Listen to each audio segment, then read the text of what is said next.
There were two of them this time, waiting inside one of those prefab deer blinds. Lightweight, easy to carry strapped to your back. You can snap one together on site using just hand tools. Finished, the blinds stand about 8 feet off the ground, with narrow openings that let in plenty of fresh air during the night. No glass in those windows. That would interfere with the mossy netting covering the protruding barrels of tripod-mounted zoom-scoped rifles. The hunters get up before dawn, crawl out of their Gore-Tex sleeping bags, deposit their own urine in tight-capped plastic jugs so the smell won't conflict with the deer estrus they sprinkled all around, then maybe chew quietly on an energy bar while they wait for the prey to show up. I'd been there for 3 24s, waiting for them. It had taken them more than one trip to get everything in place. They hadn't been worried about leaving a trail. Deer don't pick up human smells the way flesh-eating animals do. I had to wait for dawn. They didn't have night scopes or suppressors. I had both, but that was no guarantee I could finish both of them before they got off a few bursts. Gunfire during the deer season wouldn't make the police nervous, so long as it was daylight hours. Jacking deer with a salt lick and a searchlight, now that would be illegal.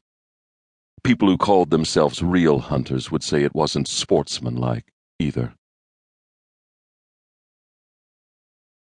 The doe showed up right after the sky lightened.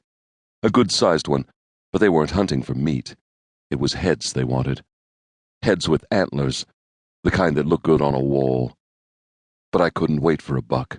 There might be other hunters too close by then. Their cheesy blind was on 4 legs, so it only took one crack from the hammer side of my tomahawk to topple the whole thing. Like I said, the good thing about hunting season is that nobody spooks at rifle fire, so long as it's during daylight. When the store-bought blind came crashing down, the 2 men were too busy cursing to pay attention to anything but themselves. One thought his leg was broken. The other was just shaken up. But that didn't stop him from going on about suing whoever they'd bought that blind from. I was so close I didn't even need the scope. They never saw me. I put a round into each of them. Headshots. I wasn't worried about spoiling a trophy. It only took another few seconds to spray a bright green X on each of their orange jackets. That brought the total to 7. 2 the first year, 3 the second, and now these 2. I hoped that would be enough. There's no rules of engagement in the only kind of war I'd been trained to fight. An enemy is an enemy, asleep or awake. They're all threats, some more immediate than others. I watched the press conference on TV. The local politicians all had something to say. Even the doe-faced district attorney weighed in with his standard little speech about how only collaboration between agencies was going to solve any crimes.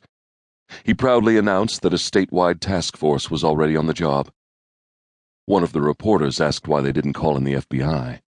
How could they hope to catch a serial killer without a profile? That's when a beefy guy in a dark suit stepped to the mic.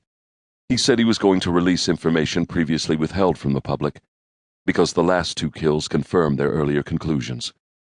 We're dealing with terrorists. I don't mean the kind who blow up planes. I mean those animal rights extremists who think hunting should be outlawed. He went on to explain how the homicides were all signature kills, the green X sprayed on each victim, the "No More" posters scattered throughout the woods.